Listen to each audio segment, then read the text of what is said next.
അങ്ങനെ Indian football ആരാധകരെ സംബന്ധിച്ചിടത്തോളം മറ്റൊരു ഹാപ്പി ന്യൂസ് കൂടെ വന്നിരിക്കുകയാണ്. സംഗതി എന്താണെന്ന് വെച്ച് കഴിഞ്ഞാല് ചെന്നൈയിൻ എഫ്.സിയുടെ ആരാധകർക്കായിരിക്കും കൂടുതൽ സന്തോഷം കിട്ടുന്നത്. അവർക്ക് വേണ്ടിയിട്ട് രണ്ടാമത്തെ സീസണിൽ ചെന്നൈയിൻ എഫ്.സി ISL ചാമ്പ്യന്മാരാക്കുന്നതിൽ പ്രധാന പങ്ക് വഹിച്ച കൊളംബിയൻ താരമായിട്ടുള്ള ജോൺ സ്റ്റീവൻ മെൻഡോസ ഇത്തവണ വേൾഡ് കപ്പ് കളിക്കാനുണ്ടായിരിക്കും.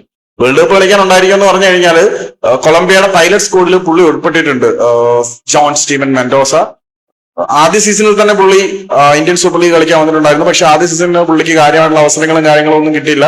പക്ഷെ സുനാമി അല്ലല്ലോ, ചെന്നൈയിൽ ചുഴലിക്കാറ്റൊക്കെ അടിച്ച് അവര് ഭയങ്കര മോശം സിറ്റുവേഷനും കൂടെ പൊക്കൊണ്ടിരിക്കുന്ന സാഹചര്യത്തിൽ പകരക്കാരനായിട്ട് മെൻഡോസ ടീമിലേക്ക് വരികയും ആ ഒരു സീസണിൽ ചെന്നൈയിൻ എഫ്.സി ഒറ്റയ്ക്ക് ക്യാരി ഔട്ട് ചെയ്ത് അദ്ദേഹം ഫൈനലിൽ കൊണ്ടുവരികയും കിരീടം നേടിക്കൊടുക്കുകയൊക്കെ ചെയ്തിട്ടുണ്ടായിരുന്നു.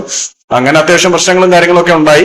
ഏതായാലും ചെന്നൈയിനെ ചാമ്പ്യന്മാരാക്കുന്നതിൽ പ്രധാന പങ്ക് വഹിച്ച ഇന്ത്യയിൽ നിന്ന് പോയതിനു ശേഷം വളരെ വലിയൊരു കരിയർ ബിൽഡ് ചെയ്തെടുത്ത ജോൺ സ്റ്റീവൻ മെൻഡോസ വരാൻ പോകുന്ന സീസണിൽ ഇന്ത്യൻ സൂപ്പർ ലീഗിലല്ല ഫിഫ വേൾഡ് കപ്പിൽ പന്ത് തട്ടാൻ പോവുകയാണ്. അപ്പം നമ്മൾ പതിയെ ചാനൽ വേൾഡ് ഫുട്ബോളിലേക്കും സ്വിച്ച് ചെയ്യുകയാണ്. അപ്പം ബ്ലാസ്റ്റേഴ്സിന്റെ കോണ്ടന്റ് കിട്ടുന്ന അതേ സപ്പോർട്ട് വേൾഡ് കപ്പ് കണ്ടന്റും കിട്ടിയാൽ കൊള്ളായിരുന്നു. ബൈ.